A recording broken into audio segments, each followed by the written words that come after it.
আমরা যদি বসি কিংবা শুই, কোনো অসুবিধা নেই। কিছু খাও নেই? ওরা মনে করে টিউশনটা বোঝে। 50 মুড়ি এনে দিলাম, তারই দুটো পড়েছিল, কে এনে দেবে? দাদু তো খবর বাড়ি মেয়েটা নিয়ে গেছে? ওর ভাইরা এসেছিল, এসে নিয়ে চলে গেছে। কোথায় বাড়ি?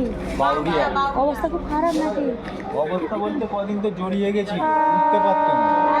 আমি এসে কদিন চান করে দিলাম, হ্যাঁ আমি এসে লুঙ্গি ফুঙ্গি চেঞ্জ করে দিতাম, আমি এসে করে দিতাম, জল ভরে এনে দিতাম। আবার জল ওইটুকুনি থেকে এইটুকুনি আনতে পারতো না, আমি এসে ভরে দিতাম বোতলে। নিয়ে গেছে, ভালো হয়েছে, নিয়ে গেছে।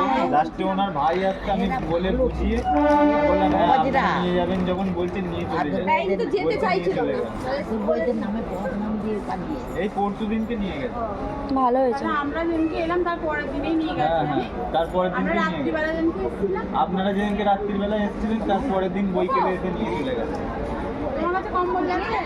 না থাকবে, পরের দিন নিয়ে যাবো। আচ্ছা এই আমি না দিদার কাছে থাকলেও দিয়ে দিদাকে যাব। দিয়ে যাবেন, হ্যাঁ, দিদাকে বলে কম্বল দিয়ে যাবো, এই দাদাটাকে দিয়ে দেবে। আর আমার কমল তোমাকে কম্বল দিয়েছি তো? তোমাকে তো দিয়েছি।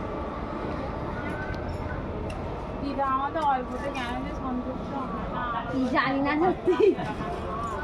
ও দিদা কি বলছে?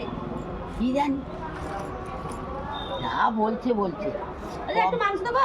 দাও, কবে ওপরে যাবো খালি একজন সেইটা। দুজনের জন্য কেনা না করে না। না কেন বলছো? আর ঠিকঠাক ভালো কি খুব ভালো কেনা যাবে না, খুব বড়ও কেনা এই যাবে না। সংসার আর সবার ভালো জন্য লাগে না। মানে 10 জনের 5 বছর বেলা না খেয়ে না, ওই দিকে গিয়ে খেয়ে না, ওই দিকটা গিয়ে খেয়ে না, খিদে পেয়েছে, খেয়ে না।